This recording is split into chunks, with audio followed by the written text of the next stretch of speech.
Hello, welcome to a new vlog. My Vienna vlog didn't quite end as planned. I got a bit ill and I lost my voice, so I couldn't really speak. You can probably still hear it now. And also I just wasn't in the mood to film. So yeah, that ended quite abruptly and I hadn't really talked about the books that I finished.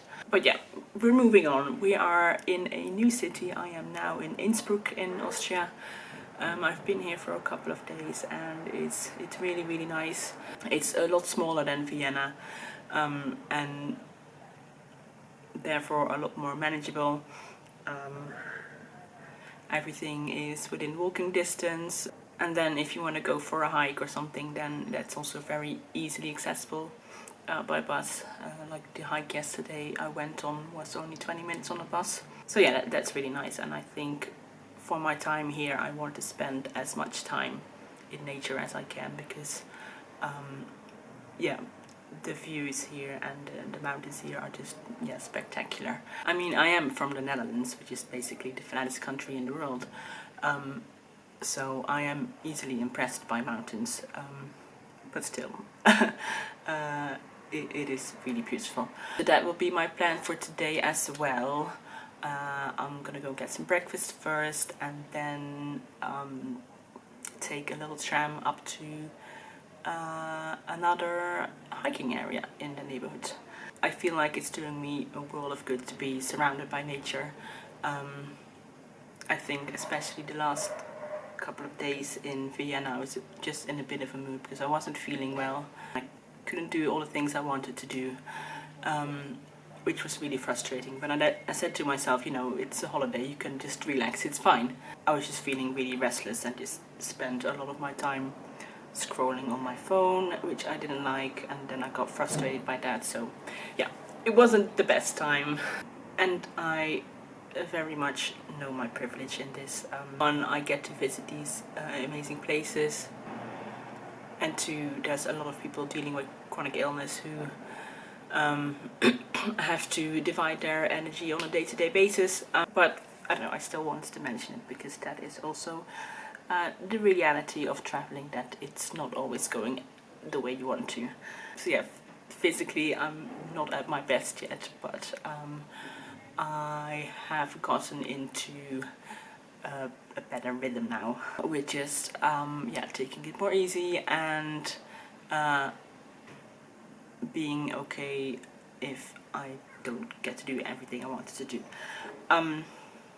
So yeah, I finished a couple of books since we last spoke. I actually finished Flush when I was still in Vienna. Flush by Virginia Woolf, and that was a lot of fun. It's basically the story written from the perspective of a dog, Flush. He was the dog of a poet, Elizabeth Barron Browning, and it's basically his whole life story from when he was a puppy, and he from when he was born, he was a puppy, and then he got gifted to Elizabeth Barron Browning, and all the adventures he went on when he lived with her. You basically saw her life through the eyes of a dog. So yeah, for example, you saw her meeting her future husband and having a child, moving to Italy. I think that this was just a really fun little book. I especially liked the little nods to class differences. When he lived in London, there was this big emphasis on whether you were a well-bred dog, and you had to look a certain way, and the dog was very much part of a higher society. But then when he moved to Italy, he sort of discovered that his looks and his breed wasn't so important anymore, and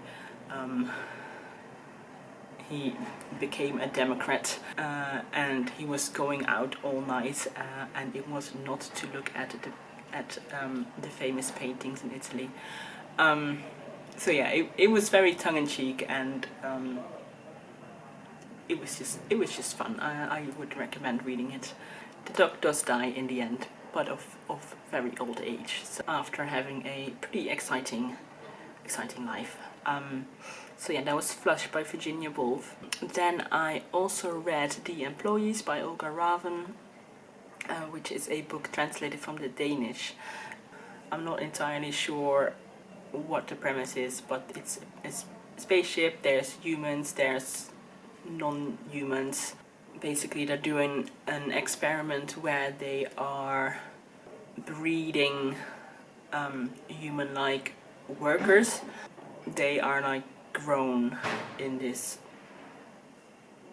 soup type of situation, and then you know, they're ready after 6 months. They get pulled from the soup, and then they get trained to be a employee. And the book is set up is that every chapter is basically a account of someone on the ship, what their experience was like, you know, anything they, just basically anything they want to share. And I must say it wasn't really for me. I think it was a little bit too abstract, just a bit too weird and vague. I looked at some reviews to see what other people were saying who really loved it, and it seemed a lot of people had a real connection with it. You know, saying that it comments on humanity and capitalism, but I didn't really get that out of it. I guess it's a book that when you do connect with it, it can be really meaningful to you. But you know, whether you like it's really personal. Olga Ravn is also a poet, and I could see that because, you know, obviously with poetry as well, it's going to be very hard to predict in advance whether the poetry speaks to you, and I think that's the same with this book. So I'm not saying it's a bad book at all. I just don't think I was the person for it. You should probably just check out for yourself if it speaks to you. I'm gonna stop for now because my voice is getting a little bit too sore. I'm gonna go out for breakfast, and hopefully I'll speak to you later.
Time to wrap up 2 more books, and then I'm all caught up with you. It is the next morning. So the book I read 2 days ago was Sweet Days of Discipline by Fleur Jaeggy. She's a Swiss author and she writes in Italian, so this book is translated from the Italian. It's a book set in a boarding school in the Swiss mountains. We follow this teenage girl called Eve, who has been at like different boarding schools all her life. or at least, you know, since she was quite a young girl. And then one day a new student arrives, Frederick, and Eve just desperately wants to become friends with Frederick in quite an obsessive way. This is a novel without much plot to speak of. You're constantly in Eve's head. It's about a girl who gets infatuated with another girl, about toxicity in female friendships, about jealousy and shame and secrecy. Yeah, I really enjoyed the writing. It is quite a sparse, precise writing style, and I really enjoyed how this book was so moody and claustrophobic. And then yesterday I read A Small Place by Jamaica Kincaid. This is basically a long-form essay that the author wrote about the island of Antigua, where she was born. She writes it in the second-person narrative, as if you were a tourist visiting the island, and what you might see when you visit. And she definitely takes a focus on the corruption on the island, and with that the poor infrastructure and general decline of the island, and she's very clear in who to blame for that. And that is basically white people. She talks about the effects of colonialism and the slave trade has had on the island, and the people of Antigua, and also about how tourism has harmed the island, and she's being very direct and clear in this. You know, she has no time for excuses and counter arguments. She's literally like, yeah, I know there are good white people, they are the ones who stay at home. Yeah, it's very sharp, it's very fierce, and I would highly recommend picking it up. I feel like it's a must-read for basically everyone who has ever traveled. So yeah, that's me caught up on the books. My plans for today will basically be exactly the same as I've been doing the last 2 days, which I know is a bit boring vlog-wise, but I've just been having the best time. It's been really hot this last week, so to be able to go up into the mountains where it's a little bit cooler is brilliant. I've been loving the nature and the views and just the general vibes. I love the mountain cafes, having a nice refreshing drinks and snacks after a hike. Everyone is just nice when I'm out. It's my last full day here, I thought. I didn't really want to find anything new to do. I just wanted to do something that I know I will enjoy.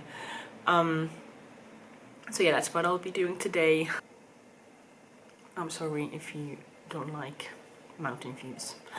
The book of today is Miss Iceland by Audur Ólafsdóttir. It wasn't on my TBR, but I found it in my Kobo Plus ebook subscription, which I got for the holiday. I have no idea what this book is about, but I know Heather has read a couple of books by this author and really loved them. So yeah, that's reason enough for me to pick it up, and I hope I'll enjoy it. So yeah, that's the plans for today, and I'll talk to you soon.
So I'm just gonna give you a quick update on the book because I don't think I'll finish it all today because I'm not even halfway yet and I don't feel like it's a book I should rush.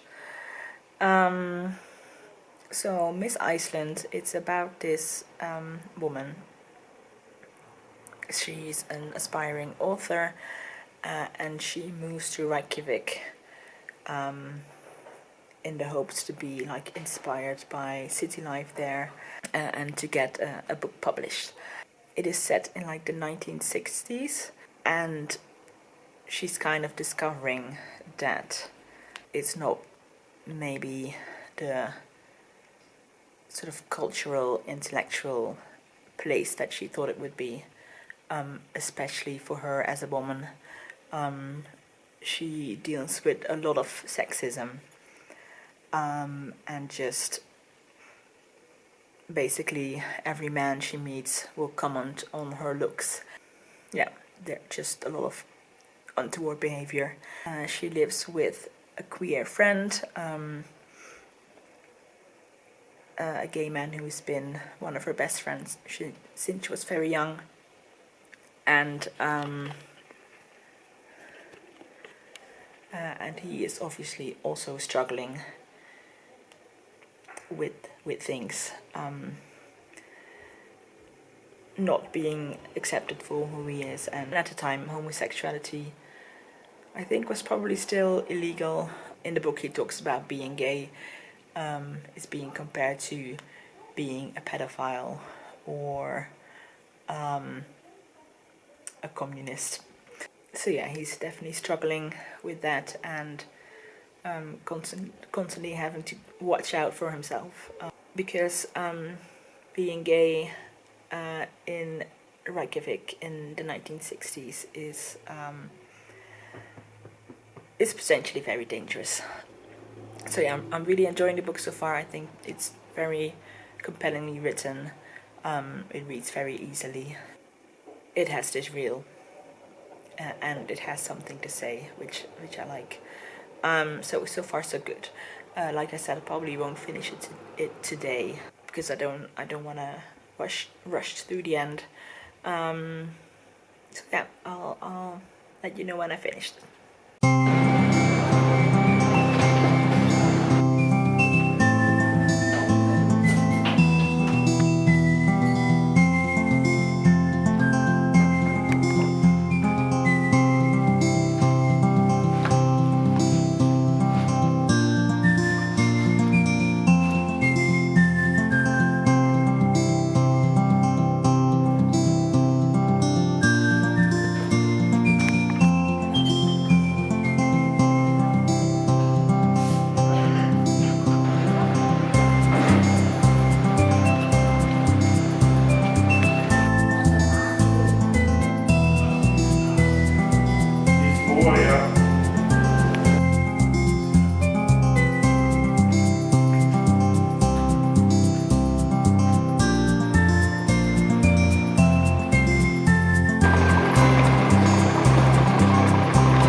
Perfekt.